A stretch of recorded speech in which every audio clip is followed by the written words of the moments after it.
আসসালামু আলাইকুম ওয়া রাহমাতুল্লাহ। আলহামদুলিল্লাহি রাব্বিল আলামিন, আসসালাতু ওয়াসসালামু আলা রাসূলিহিল কারীম ওয়া আলা আলিহি ওয়া সাহবিহি ওয়া আহলি বাইতি আজমাইন। বাংলাদেশ জামাত ইসলামী ঢাকা মহানগরী দক্ষিণ এবং উত্তর কর্তৃক আয়োজিত বাংলাদেশ জামাত ইসলামীর তৎকালীন ভারপ্রাপ্ত সেক্রেটারি জেনারেল, বাংলাদেশের সবচেয়ে বড় মজলুম জননেতা জনাব এটিএম আজহারুল ইসলামের মুক্তির দাবিতে আয়োজিত এই জনসমুদ্রের সম্মানিত সভাপতি, মঞ্চে বসা নেতৃবৃন্দ, আমার সামনে উপস্থিত ঢাকাবাসী, নেট দুনিয়ার সুবাদে সংযুক্ত প্রিয় দেশবাসী, আমি মহান আল্লাহ রাব্বুল আলামিনের শুকরিয়া আদায় করার পাশাপাশি অত্যন্ত বেদনা ভারাক্রান্ত মন নিয়ে আজ আপনাদের সামনে হাজির হয়েছি। আপনারা সাক্ষী, 2009 সাল থেকে শুরু করে 2024 সালের 5ই আগস্ট পর্যন্ত বাংলাদেশ আওয়ামী ফ্যাসিবাদের কবলে ছিল। ফ্যাসিবাদ প্রতিপক্ষ সংগঠন হিসাবে তার প্রথম হিংস্র থাবাটি বিস্তার করেছিল বাংলাদেশ জামাতে ইসলামের উপর। সকল শীর্ষ নেতৃবৃন্দকে এক এক করে তারা বন্দী করেছিল। প্রথম দফা বন্দী হওয়ার পর প্রিয় সংগঠন এটিএম আজহারুল ইসলামের উপর সেই সময়ের গুরু দায়িত্ব তুলে দিয়েছিল। ভারপ্রাপ্ত সেক্রেটারি জেনারেল হিসাবে সংগঠনকে তিনি নেতৃত্ব দিচ্ছিলেন।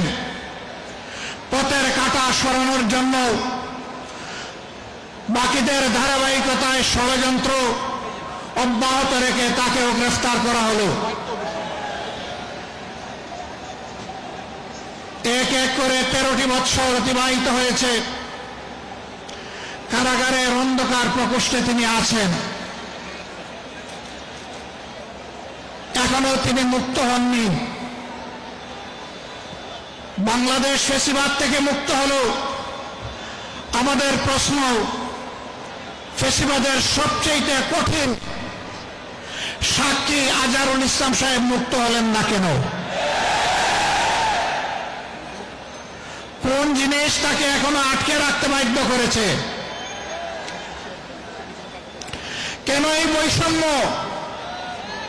আমরা তো নিজের থেকে অন্যান্য নেতৃবৃন্দের মুক্তির দাবি জানিয়েছিলাম, এই উদারতা আমরা দেখিয়েছিলাম, উদারতা আমরা দেখিয়েও যাব। কিন্তু আজহারুল ইসলাম সাহেব কবে মুক্তি হবেন সুস্পষ্টভাবে জানতে চাই সরকারের কাছে। আমরা তো চাইনি, কল্পনাও করিনি এইভাবে আমাদেরকে রাস্তায় নামতে হবে প্রিয় আজহার ভাইয়ের মুক্তির দাবিতে। আমরা বাধ্য হয়েছি। আমরা স্পষ্ট বার্তা দিতে চাই, তার মুক্তি না হওয়া পর্যন্ত এই সমাবেশ প্রথমও নয়, শেষও নয়, সমাবেশ, বিক্ষোভ, আন্দোলন অব্যাহত থাকবে।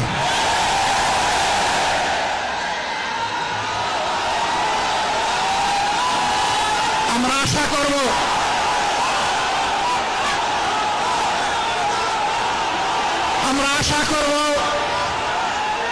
সরকার শুভবুদ্ধির পরিচয় দেবেন। এক এক করে বাড়তি মজলুমদেরকে যেভাবে মুক্তি দিয়েছেন, সর্বশেষ মজলুমটাকেও দেশবাসীর বুকে মুক্তি দিয়ে ফিরিয়ে দিন। তার জীবনের যে 13টি বছর হারিয়ে গেল, এগুলা কেউ ফিরিয়ে দিতে পারবেন না। আর 13টি মিনিট তিনি জেলের ভিতরে থাকুন, আমরা তা চাই না। আমরা ভদ্র, কিন্তু আমরা বোকা নই।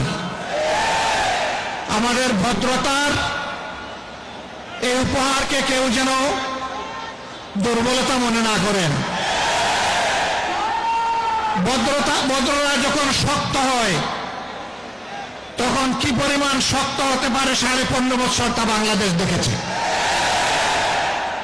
আমি কারো কথা বলবো না, কে কি করেছেন, কোথায় আপোষ করেছেন করেন না, এটা আমার সাবজেক্ট না। কিন্তু মহান আল্লাহর পর ভরসা করে মহান আল্লাহকে সাক্ষী রেখে বলছি 15.5 বছর মহান আল্লাহর দেওয়া শক্তির কারণে, মহান আল্লাহকে ভয় করার কারণে বাংলাদেশ জামাতে ইসলামী কোনো অপশক্তির কাছে কখনো মাথা নত করেননি। জীবন দিয়েছে, আপোষ করেনি। বহু আপোষের প্রস্তাব আমাদের কাছে এসেছিল। ফাঁসির কাস্টে নেতৃবৃন্দকে পাঠিয়ে দেওয়ার আগে জনে জনে দফায় দফায় প্রস্তাব এসেছিল। বাংলাদেশের জনগণ জানে, জীবিত অবস্থায় আল্লাহর সেই নেক বান্দারা, বাংলাদেশের বীর সন্তানেরা, তারা ওই সমস্ত প্রস্তাবগুলোকে পায়ের তলে ফেলে দিয়েছিলেন। আমরা তাদের উত্তরসূরি। সুতরাং মেহেরবানি করে আমাদের আর ধৈর্যের পরীক্ষা দিবেন না, তাকে মুক্তি দিন। কেন আমাদের নিবন্ধন আটকে রেখেছেন? নিবন্ধন তো জালিম সরকার কেড়ে নিয়েছিল। সেই জুলুম আপনারাও কি আমাদের উপরে করবেন? এই জন্য কি হাজার জনতা জীবন দিয়েছে, হাজার হাজার মানুষ পঙ্গুত্ব বরণ করেছে, আবারও সেই বৈষম্য দেখার জন্যে।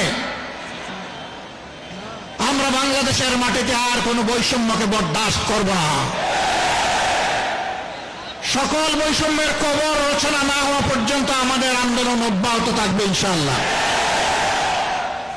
আমি প্রিয় সহকর্মীদের কাছে জানতে চাই, 15.5 বছর জীবন দিতে যেমন ভয় করেন নাই, গুলির সামনে বুক পেতে দিতে ভয় করেন নাই, সর্বশেষ জুলাই আন্দোলনে শরিক হয়ে যেমন করে দেশপ্রেমের দায়িত্ব এবং দেশপ্রেমের প্রমাণ পেশ করেছেন, একটি মানবিক বাংলাদেশ, বৈষম্যহীন বাংলাদেশ গড়ে তোলা পর্যন্ত আপনারা কি একই লড়াই করার জন্য প্রস্তুত আছেন?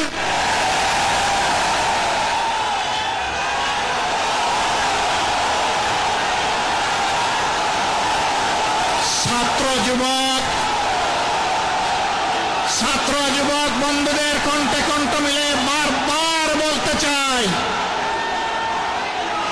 আবু সাঈদ মুক্ত, আবু সাঈদ মুক্ত,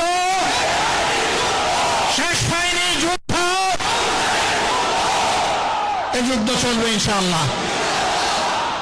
আমাদেরকে মেহেরবানি করে কেউ নতুন করে আর চোখ রাঙাবেন না। ফেসিবাদের ভাষায় কেউ কথা বলবেন না,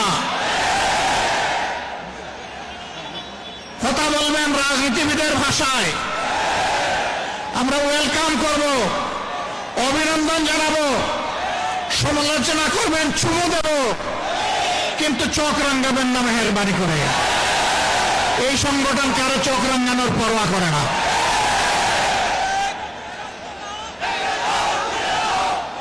আমার সম্মানিত ভাইরা,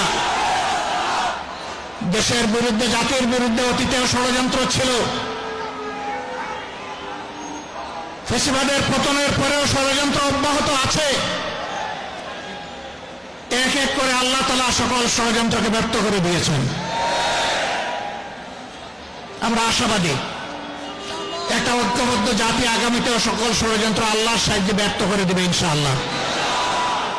তাই আমার শেষ আবেদন, আসুন দল মতের ঊর্ধ্বে উঠে আমরা সব ধরনের ফেসিবাদের বিরুদ্ধে আমরা রুখে দাঁড়াই।